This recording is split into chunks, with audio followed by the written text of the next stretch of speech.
یہ توجہ اتحادی وہ ہے جو حضرت خواجہ باقی باللہ جو مشائخ نقش بند کے اکابر پیشواؤں میں سے ہوئے، حضرت خواجہ بائی کو توجہ کی تھی۔ وہ توجہ اتحادی تھی۔ نان بائی تھا آپ کا باورچی روٹیاں پکاتا، سالن پکاتا تھا، لانگری۔ رات کو جب دن کو مہمان آتے تو لنگر وہی پکا کے لا کے پیش کرتا۔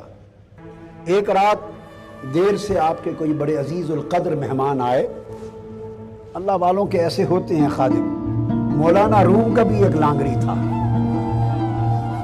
میں اس کے مزار پر گیا، کونیا شہر کے بالکل باخر جنگل شروع ہوتا ہے وہاں پر۔ اس کو حضرت شیخ آتش باز کہتے ہیں، آتش باز۔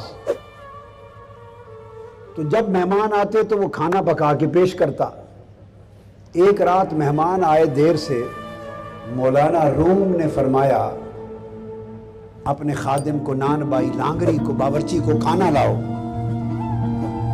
تیل نہیں تھا، لکڑی نہیں تھی، چولہے میں کچھ جلانے کا کچھ نہ تھا۔ اس زمانے بھائی کوئی گیس نہیں تھی، تو تیل مٹی پہ ڈالتے جلاتے تھے تو لکڑیاں ختم ہو گئی تھی، وہ تھوڑا سا تیل تھا، جلانے پکانے کا کچھ نہ تھا۔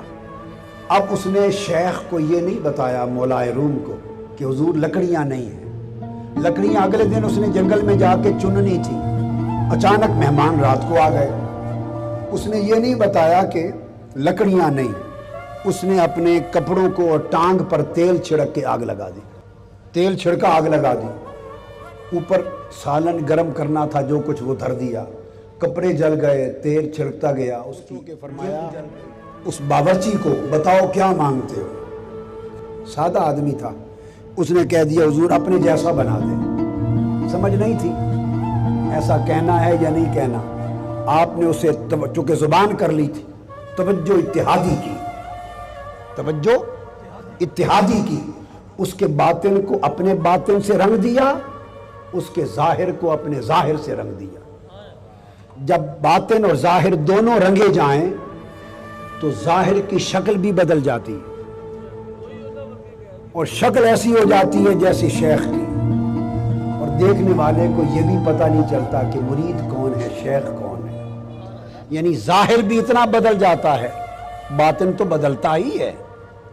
تو نان بائی جب باہر نکلا توجہ اتحادی کے بعد، تو پتہ نہیں چلتا تھا صبح کہ حضرت خواجہ باقی باللہ کون ہے اور باورچی کون ہے۔ شکل بھی بدل کے خواجہ باقی باللہ والی بن گئی تھی، رنگ، روپ، شکل، سارا کچھ وہ بن گیا تھا۔ اب فرق صرف یہ رہ گیا تھا کہ باقی باللہ تو سمندروں کے سمندر پی کے ہضم کر کے بیٹھے تھے، اور اس نے تو بس ایسے ہی فیض پا لیا تھا توجہ سے، یہ برداشت نہ کر سکا، سو یہ مدہوش تھا، ایسے ڈولتا تھا، چکراتا تھا۔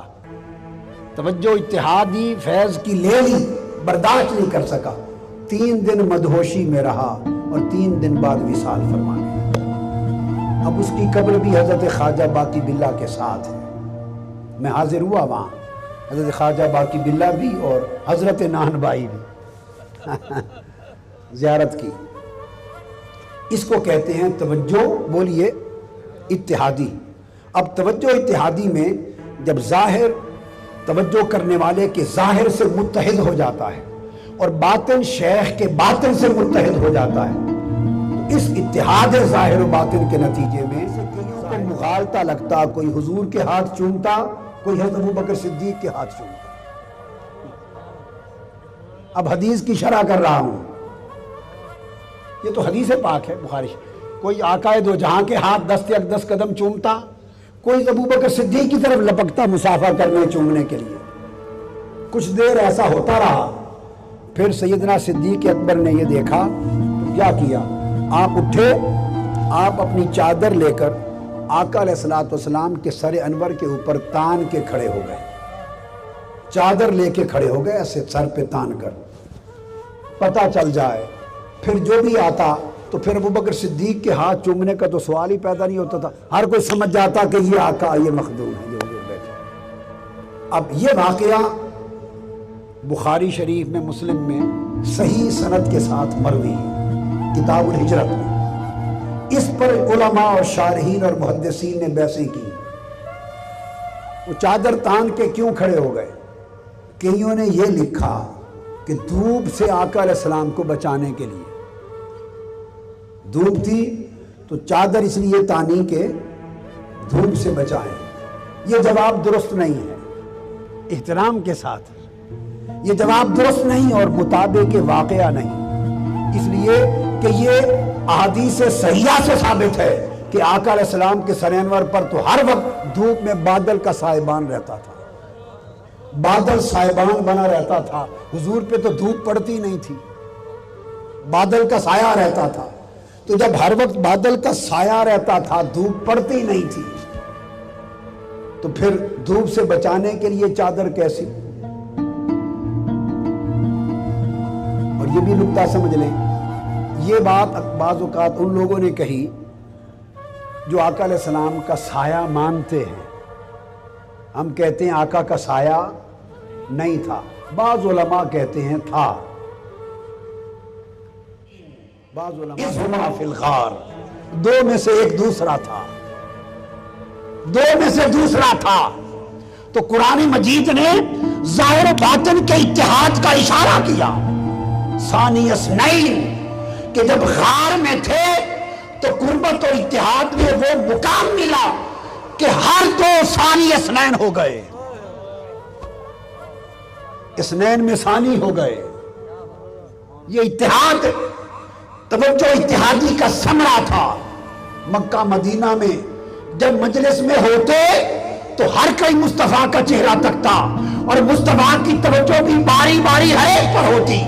ایسا موقع کبھی نہ ملا تھا کہ مصطفیٰ کا چہرہ ہو اور ابو بکر صدیق کی آنکھیں ہوں اور ابو بکر کا چہرہ ہو وہ مصطفیٰ کی آنکھیں ہوں۔ تین راتیں غار تھی یا یار تھا، غار تھی یا یار تھا، اور ادھر دیدار مصطفیٰ تھا۔ ابو بکر صدیق چہرے مصطفیٰ تکتے رہے اور مصطفیٰ کی آنکھوں کی توجہ ابو بکر میں بڑھتی رہی۔ آفیشیل یوٹیوب چینل کو سبسکرائب کریں اور بیل آئیکن کلک کریں۔